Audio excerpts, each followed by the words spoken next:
नोटबंदी को लेकर अपने विरोधियों पर हमला बोलते हुए जो कुछ भी उन्होंने कल संसद के बाहर बोला अपने किसी कार्यक्रम में, तो मैं ये समझती हूँ कि यदि प्रधानमंत्री जी सही मायने में ईमानदार हैं और इसके पीछे उनका कोई अपना राजनीतिक स्वार्थ नहीं है, तो फिर यही बात इनको संसद के अंदर बोलने में दिक्कत क्यों जा रही है?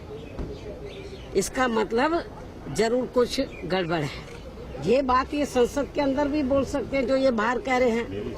और इसके साथ ही मैं ये भी कहना चाहती हूँ कि इससे ये विरोधियों को तो ये कह रहे हैं कि उनको तैयारी करने का मौका नहीं मिला इसलिए वो विरोध कर रहे हैं, लेकिन मैं प्रधानमंत्री जी से ये पूछना चाहती हूँ कि आपने तो खुद ये कहा है कि नोटबंदी का जो हमने फैसला लिया है तो इसके लिए 10 महीने की तैयारी की हुई थी।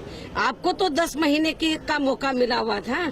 10 महीने का समय बहुत होता है, तो 10 महीने के अंदर आपने ये नोटबंदी करने का फैसला लेने से पहले पूरी तैयारी क्यों नहीं की थी?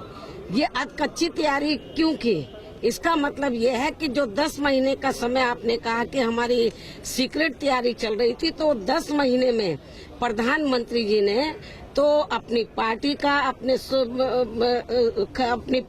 अपनी पार्टी के लोगों का, नजदीकी लोगों का और बड़े बड़े चहेते धन्ना सेठ और पूंजीपतियों का पैसा उन्होंने ठिकाने लगाया। और मैं ये प्रधानमंत्री जी से कहना चाहती हूँ कि यदि वो सही मायने में वो कहते कि ये कुछ गड़बड़ नहीं है, तो उनको 10 महीने का भी खुलासा करना चाहिए कि 10 महीने में तो किस किस पार्टी का कितना पैसा जमा हुआ है और किन लोगों का कितना जमा हुआ है 10 महीने के अंदर, और बड़े बड़े पूंजीपतियों और धन्ना सेठों ने कितना पैसा जमा किया और कितना निकाला, ये भी खुलासा कर देना चाहिए। ये कहते हैं कि 10 महीने की हमारी पूरी तैयारी थी, तो इसलिए मुझे ऐसा लग रहा है कि दाल में थोड़ा नहीं बहुत कुछ काला है, पूरा ही काला है। प्रधानमंत्री जी क्यों घबरा रहे? जो ये बात विरोधियों पर हमला करते हुए बाहर बोल रहे, यही बात जरा संसद के अंदर तो बोल दें उनको, उससे फिर हम सवाल पूछेंगे, लेकिन इधर हिम्मत नहीं जुटा पा रहे हैं। और इतना ही नहीं, उन्होंने कल अपने कार्यक्रम में ये भी कहा, परम पूज्य बाबा साहब डॉक्टर अम्बेडकर का जिक्र करते हुए, भारतीय संविधान का जिक्र करते हुए और खास तौर से संविधान के ऊपर ये बोला कि देश की जनता को भारतीय संविधान की आत्मा से जुड़ना चाहिए। ये उन्होंने कहा।